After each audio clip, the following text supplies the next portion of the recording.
A idolatria e o castigo de Israel. A idolatria, em qualquer uma de suas formas, nos afasta de Deus e atrai seus juízos sobre nós. Vamos entender isso? Vem comigo.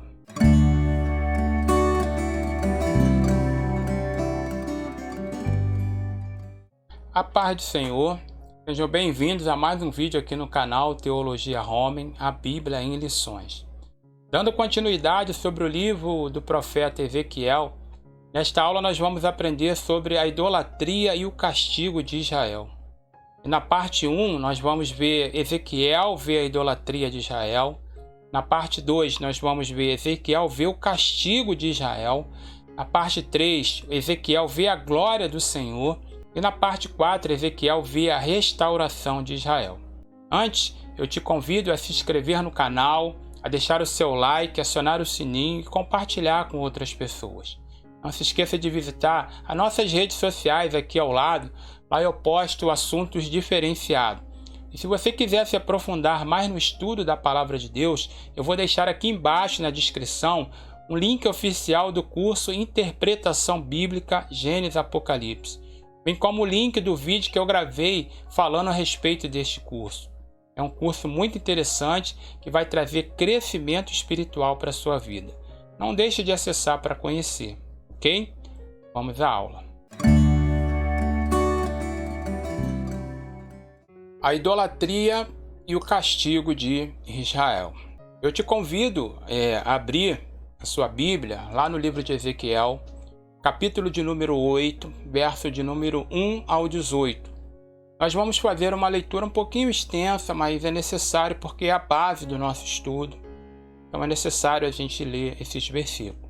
Se você não tem uma Bíblia por perto, eu te convido aqui a prestar atenção no slide para que a gente possa ler juntos, ok? Então vamos ler. No 6º ano, no 6º mês, aos 5 dias do mês, estando eu sentado em minha casa, e os de Judá assentados diante de mim, sucedeu que ali a mão do Senhor Deus caiu sobre mim. Olhei, e eis uma figura como de fogo, desde os seus lombos e daí para baixo era fogo, e dos seus lombos para cima como resplendor de metal brilhante. Estendeu ela dali uma semelhança de mão e me tomou pelos cachos da cabeça. O Espírito me levantou entre a terra e o céu e me levou a Jerusalém em visões de Deus, até a entrada da porta do pátio de dentro, que olha para o norte, onde estava colocado a imagem dos ciúmes, que provoca o ciúme de Deus. Eis que a glória do Deus de Israel estava ali, como a glória que eu vira no vale. Ele me disse: Filho do homem, levanta agora os olhos para o norte. Levantei os olhos para lá, e eis que do lado do norte, à porta do altar, estava uma imagem dos ciúmes à entrada. Disse-me ainda: Filho do homem, vês o que eles estão fazendo, as grandes abominações que a casa de Israel faz aqui, para que me afaste do meu santuário, pois verás ainda maiores abominações. Ele me levou à porta do átrio, olhei, e eis que havia um buraco na parede. Então me disse: Filho do homem, cava naquela parede. Cavei na parede, e eis que havia uma porta. Entrei e vi, eis toda forma de répteis e de animais abomináveis e de todos os ídolos da casa de Israel, pintados na parede em todo ao redor. 70 homens dos anciãos da casa de Israel, como Jazanias, filho de Safã, que se achava no meio deles, estavam em pé diante das pinturas, tendo cada um na sua mão o seu incensário, e subia o aroma da nuvem de incenso. Então me disse: Viste, filho do homem, o que os anciãos da casa de Israel fazem nas trevas, cada um nas suas câmaras pintadas de imagem? Pois diz: O Senhor não nos vê, o Senhor abandonou a terra. Disse-me ainda: Tornarás a ver maiores abominações que eles estão fazendo. Levou-me à entrada da porta da casa do Senhor, que está no lado norte, e eis que estava ali mulheres assentadas chorando a Tamuz. Disse-me: Vê isto, filho do homem, verás ainda abominações maiores do que esta. Levou-me para o átrio de dentro da casa do Senhor, E eis que estavam à entrada do templo do Senhor, entre o pórtico e o altar, cerca de 25 homens de costas para o templo do Senhor e com o rosto para o oriente. Adoravam o sol, virados para o oriente. Então me disse: vê isto, filho do homem? Acaso é coisa de pouca monta para a casa de Judá, no fazerem eles abominações que fazem aqui, para que ainda encham de violência a terra e tornem a irritar-me? Ei-los a chegar o ramo no seu nariz. Pelo que também eu os tratarei com furor. Os meus olhos não pouparão, nem terei piedade, ainda que me grite aos ouvidos em alta voz, nem assim os ouvirei. Vamos orar ao Senhor? Meu Deus e meu Pai celestial, em nome de Jesus, mais uma vez quero te agradecer por essa oportunidade de estar ministrando a aula, a tua palavra para o coração dos teus servos, ó Pai. Que eu possa me abençoar, que eu possa ungir os meus lábios e abençoar também a cada vida que vai estar recebendo esse estudo, essa palavra.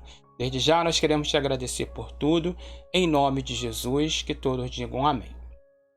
Bom, na parte introdutória está escrito assim: a idolatria tem várias formas. O ídolo desvia de Deus o coração e o culto do seu adepto. O Senhor castigou Israel não só pelos ídolos materiais que fizeram, mas também por aquilo que idolatravam no coração. Ezequiel vê a cidade de Jerusalém, Ezequiel vê a idolatria praticada no templo. Bom, a primeira coisa que precisamos fazer aqui é definir o que é idolatria. E aqui Ezequiel vai ver a idolatria de Israel. Então, idolatria é um termo genérico para referir a qualquer prática de adoração a ídolos, sejam eles religiosos ou não. É um amor excessivo e uma admiração exagerada. E quais são as formas de idolatria? A primeira forma de idolatria que nós conhecemos é o chamado fetichismo. É a adoração ou culto de fetiches. São objetos aos quais se atribui poder sobrenatural e que pode ser animado ou inanimado, ser confeccionado pelo homem ou usado de uma forma natural. Por exemplo, assim, um culto às árvores, a rios, a colinas, a pedras, adoração à natureza, adoração ao sol, à lua, às estrelas, adoração a heróis, adoração a antepassados falecidos, seja de cunho parental ou não. Essa seria a primeira forma. A segunda forma de idolatria é a egolatria. É o culto do eu. É a adoração de si próprio. É aquele que idolatra a si próprio e tem o egotismo, que significa personalismo, que é a importância excessiva a si mesmo, é mania de falar de si, é sentimento exagerado da própria personalidade, do próprio valor. É a chamada idolatria moderna. É o menos Deus e o mais eu. Essa ideologia não só enfatiza, como também incentiva e alimenta a ideia do homem ser o seu próprio Deus. Eu sou Deus, eu mando, eu faço, eu me tenho, eu posso. Entre os hebreus, a primeira alusão à idolatria está no relato de Raquel roubando os terafins, ou seja, a imagem de escultura de seu pai. Nas escrituras, a idolatria é considerada de origem pagã e importada entre os hebreus através do contato com nações pagãs. Durante a sua longa residência no Egito, os hebreus caíram em idolatria e demorou muito para que fossem libertados. Provavelmente foi erradicada entre o povo durante os 40 anos de peregrinação. Mas quando os judeus entraram na Palestina, eles tiveram contato com os monumentos e associações da idolatria das antigas raças cananeias e mostraram uma tendência constante a se afastar do Deus vivo e seguir as práticas idólatras daquelas nações pagãs. Foi o seu grande pecado nacional. O primeiro e o segundo mandamento são dirigidos contra a idolatria em todas as suas formas. Está escrito: não terás outros deuses diante de mim, Não farás para ti imagens de escultura, nem semelhante alguma que há em cima nos céus, nem embaixo na terra, nem debaixo das águas debaixo da terra. Não as adorarás, nem lhes darás culto. A idolatria é um dos maiores pecados, porque Jesus afirmou que o maior de todos os mandamentos é amar a Deus de todo o coração, de toda a alma e com toda a mente. Ao longo da história bíblica, a idolatria contra a qual a maioria dos profetas criticou foi o serviço de divindades pagãs, seres que as pessoas adoravam especificamente como deuses. Alguns profetas lidaram em grande parte com a idolatria de Israel, com sua corrupção moral nos assuntos públicos e privados, com suas intrigas e alianças internacionais, nas quais eles confiavam em vez do Senhor. Eles anunciavam o iminente julgamento de Deus sobre a sua nação rebelde, mas também falava de uma redenção futura, um novo êxodo, uma nova aliança, uma Jerusalém restaurada, uma dinastia davídica revivida, um reconhecimento mundial do Senhor e de seu Messias.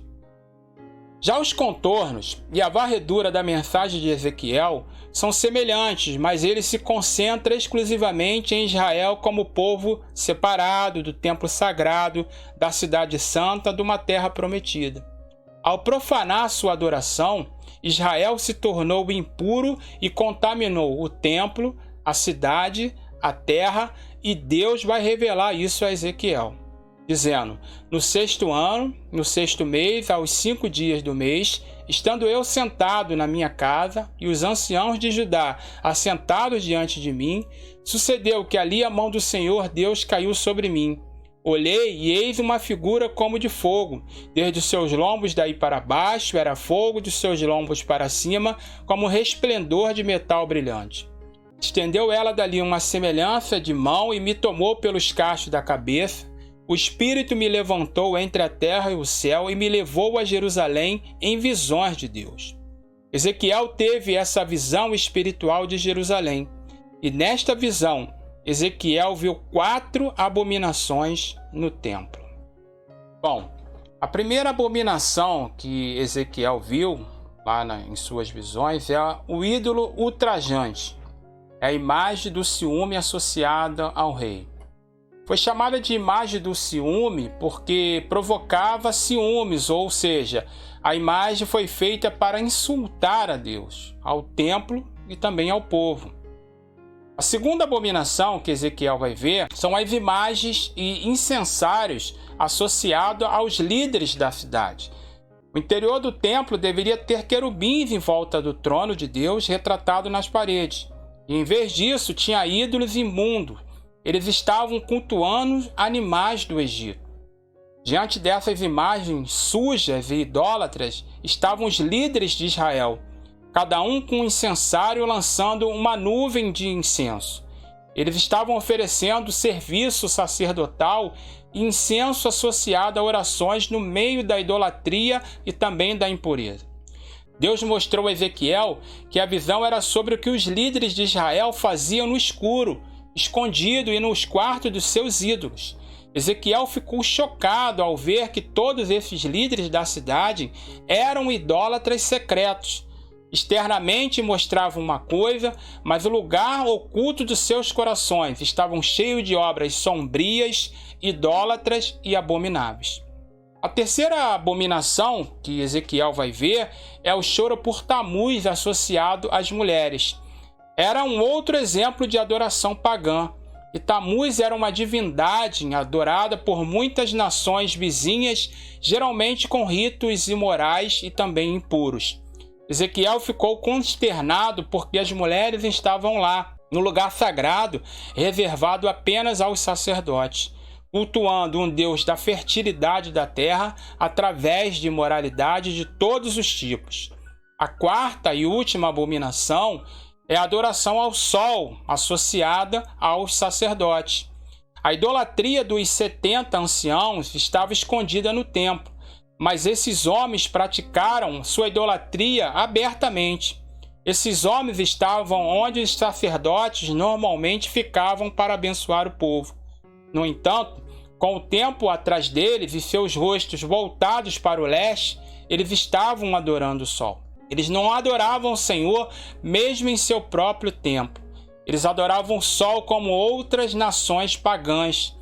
Com essa atitude, esses adoradores demonstravam desprezo por Deus ao ficar de costas para o templo enquanto reverenciavam o sol. Com todas essas contaminações, Deus só pôde retirar e julgar o seu povo com destruição nacional. Assunto que veremos no próximo tópico. Terminamos aqui a primeira parte dessa aula, onde vimos a respeito da visão que Ezequiel teve sobre a idolatria de Israel.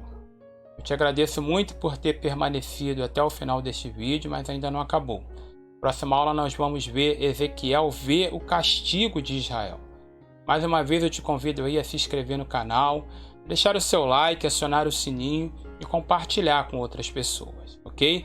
Até a próxima aula na parte 2, em nome de Jesus.